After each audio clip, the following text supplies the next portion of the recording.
अस्सलाम वालेकुम दोस्तों जैसे कि आप जानते हैं कि पाकिस्तान और इंग्लैंड के दरमियान पहले तो T20 की सीरीज़ ख़त्म हुई थी। उसमें इंग्लैंड ने पाकिस्तान को बआसानी 7 विकेटों से शिकस्त देकर सीरीज़ अपने नाम कर ली थी। इसके बाद वनडे सीरीज़ का पहला मैच बारिश की वजह से मुतासिर हुआ था और अगले 4 मैचों में इंग्लैंड ने भी पाकिस्तान को बआसानी और एक शर्मनाक शिकस्त दी है और 4-0 से बरतरी हासिल करके वनडे सीरीज़ भी अपने नाम कर ली है। लेकिन अगर देखा जाए तो दोस्तों, जिस तरह कौमी टीम ने ऑस्ट्रेलिया के खिलाफ परफॉर्मेंस दी थी तो कौमी टीम बहुत प्रेशर में थी और इंग्लैंड में आकर इंग्लैंड के साथ खेलना और इस तरह अच्छे मैचेस खेलना कौमी टीम के लिए एक अच्छा साइन है। उम्मीद करते हैं कि कौमी टीम वर्ल्ड कप में अच्छी परफॉर्मेंस का मुजाहरा करेगी। दोस्तों, कौमी टीम का वर्ल्ड कप का सफ़र शुरू होने जा रहा है। दोस्तों, पाकिस्तान और अफ़गानिस्तान के दरमियान वर्ल्ड कप का पहला वार्म अप मैच खेला जाएगा।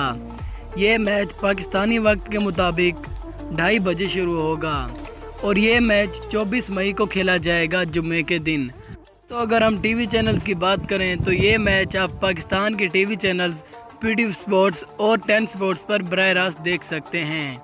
दोस्तों, अब बात कर लेते हैं कि वो कौन से 11 खिलाड़ी होंगे जो अफ़गानिस्तान के खिलाफ कौमी टीम का हिस्सा होंगे। दोस्तों, ओपनिंग जोड़ी की बात की जाए तो ओपनिंग का आगाज़ फ़खर जमान और इमाम उल हक करेंगे। 1 डाउन पर बाबर आजम बैटिंग करेंगे, जबकि चौथे नंबर पर मोहम्मद हफीज़ आएंगे। 5वें नंबर पर आसिफ अली होंगे। 6ठे नंबर पर शुएब मलिक होंगे। 7वें नंबर पर कौमी टीम के कप्तान सरफराज अहमद होंगे। 8वें नंबर पर ऑलराउंडर इमाद वसीम होंगे। 9वें नंबर पर भी ऑलराउंडर शादाब खान होंगे, जिनकी अभी कौमी टीम में वापसी हो गई है। 10वें नंबर पर हसन अली टीम का हिस्सा होंगे, जबकि 11वें नंबर पर मोहम्मद आमिर टीम का हिस्सा होंगे।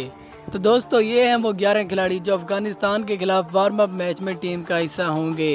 उम्मीद करते हैं कि वीडियो आपको पसंद आई होगी। अगर पसंद आई हो तो ऐसी मज़ीद अच्छी वीडियोज़ के लिए हमारे इस चैनल को ज़रूर सब्सक्राइब करें। अल्लाह हाफिज़।